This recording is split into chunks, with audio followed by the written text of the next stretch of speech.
किताबे हयात से ज़ुबूर 129 दुश्मनों की शिकस्त के लिए दुआ। मेरी जवानी ही से उन्होंने मुझे बहुत सताया है, इस्राइल यूं कहे। मेरी जवानी ही से उन्होंने मुझे बहुत सताया है, लेकिन वो मुझ पर गालिब नहीं आए।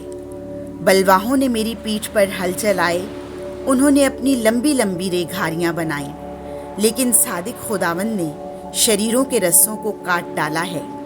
सेहून के जितने कीनावर हैं वो सब रुसवा होकर पसपा हों।